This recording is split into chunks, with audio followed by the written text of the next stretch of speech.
Anybody and everybody can get started on investing, and that includes you and me. It also does help if you have a little bit of l'argent to back it up. In the past, I've talked about various investment opportunities like the stock market, real estate, crypto, among other things. In this particular video, I'm going to be talking about stocks. Not too long ago, I made a video on investing in stocks here in Ghana, and I thought it was a very easy, digestible video. But after more people saw the video, I realized that people still had some questions regarding investing in stocks here in Ghana. Now, let's say you have some money that you're trying to invest in the stocks market. How do you go about it? How do you get started? How do you set up your account? What is required? And the million-dollar question, how much do you need to get started? I'm going to be answering all of these questions and giving you a step-by-step guide to investing in the stocks market here in Ghana. Whether you live right here in Ghana or you're abroad, you still have the chance to invest in the stocks market, and that is exactly what we're going to be talking about in this video. So grab a seat, let's get into it. First of all, hi, my name is Antwiwaa, just in case it's the first time you're coming across this particular channel. On this channel, I share personal finance advice, personal development tips, as well as lessons and my life living here in Accra, Ghana.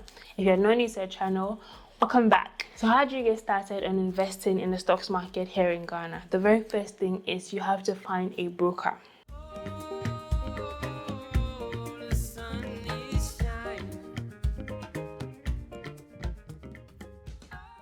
No, you cannot directly go to the Ghana Stock Exchange to buy stocks by yourself. That's not how it works. You have to go through a broker. Those are the rules. I don't make the rules, but we have to live by the rules. And where do you find a broker? To find a broker, you have to go to the Ghana Stock Exchange website. It is use.com.gh. You go onto that website and you find a list of brokers that are certified and approved by the commission. Do not work with any broker that is not listed on the Ghana Stock Exchange. Don't do it. Just to be on the safer side and to be sure that you're not getting scammed, work with the brokers that are listed on the Ghana Stock Exchange website. If you live in Ghana, you can take it a step further to call them or visit their offices, which should be listed on the website. If you don't live in Ghana, you can go onto their individual websites, look at the website. If it doesn't look sketchy or if you feel good about it, you can proceed to work with them. To be extra sure, you can look at their reports from previous year or previous quarters to see how they performed and see if they are a good fit for you, the individual, before you go ahead to work with them. Once you have decided on which broker you're going to be working with, the next thing you have to do is to open an account. To open an account, you need some documents.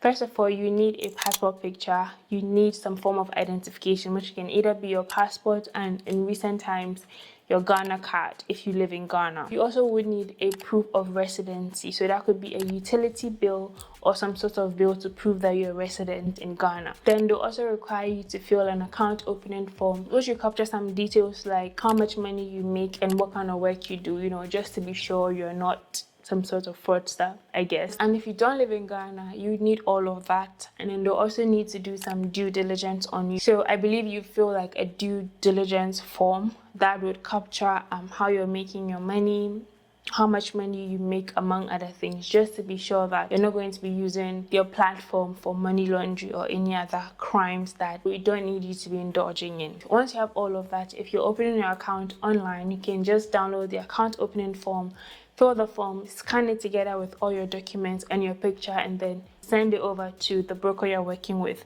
If you're doing it in person, you just submit all those documents or photocopies of those documents, and then they'll go ahead and open your account for you. It will usually take about 24 hours to 72 hours to have your account open, but usually 24 hours is enough time. But if after 72 hours you still haven't gotten a mail to prompt you that your account has been opened, then you can follow up to make sure that everything is fine and you're okay with the documents that you submitted. Once the account is open, we move to funding the account, aka depositing money into the account, aka providing the money that is going to be used to purchase the stocks that you want to get for you.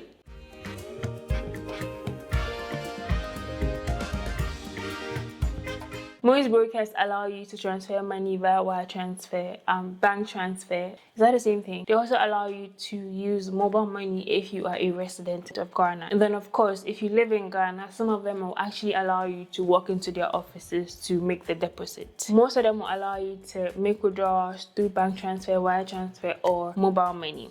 Same thing. To make a withdrawal, you have to notify them by filling a form, let them know how much you want to withdraw, all of that good stuff. And then you receive your money within 5 to 36 hours of placing your request. Now to one question that a number of people have asked me since I made that video on stocks. How much do you need to get started?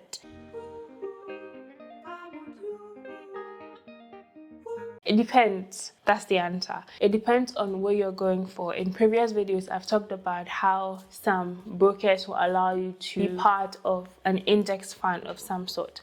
So basically, a bunch of people who are interested in investing in stocks or other instruments will come together, bring their money together, and then that money which belongs to the group is taken and it's invested in stocks or different instruments, and then the return or the interest is split between the people that invested based on the percentage that you invested.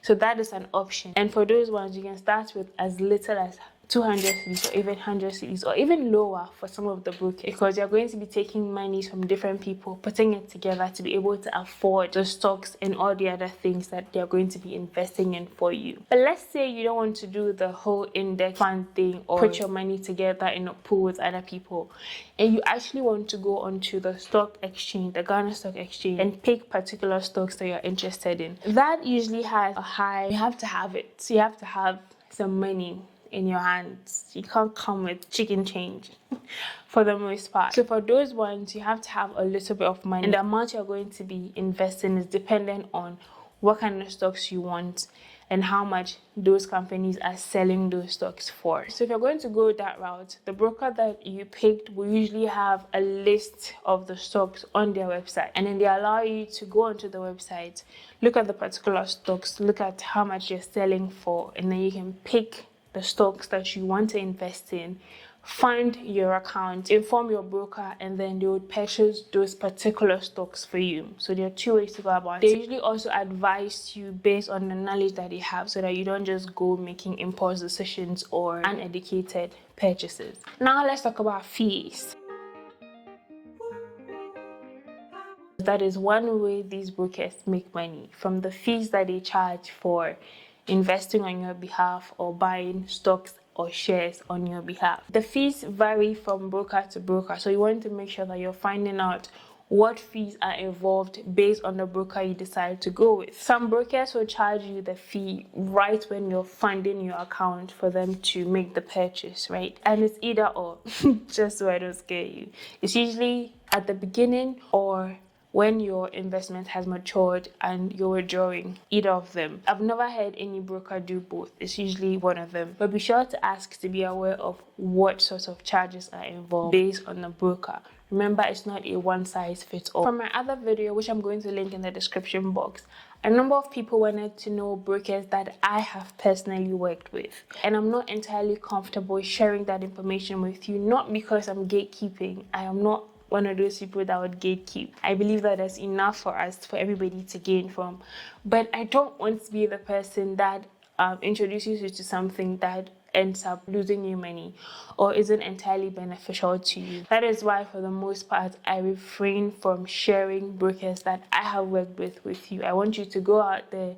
I've showed you where you can get these brokers. Ask your questions, look at their websites, look at their reports, look at their research from past years or past quarters, and make your decision by yourself. I don't want to tell you who I've worked with, and then if something goes wrong, it's like, I did that. I don't want that to be on me. That being said, these are the exact steps you need to take to get started on investing in stocks here in Ghana, whether you live in Ghana or are abroad. If you want more tips like this or personal finance advice, I have a mailing list. You can join the mailing list. I'll leave the link in the description box. You can leave your email, and I'll periodically share financial tips and resources with you so that we can all grow our wealth and become more financially stable of financial independence. So definitely check the description box. Otherwise, you can check out this video right here where I elaborated on the stocks market in Ghana, how it works, among other things, and I would catch you right here in this video. Thank you very much for watching, and I'll see you right here. Mwah. Bye.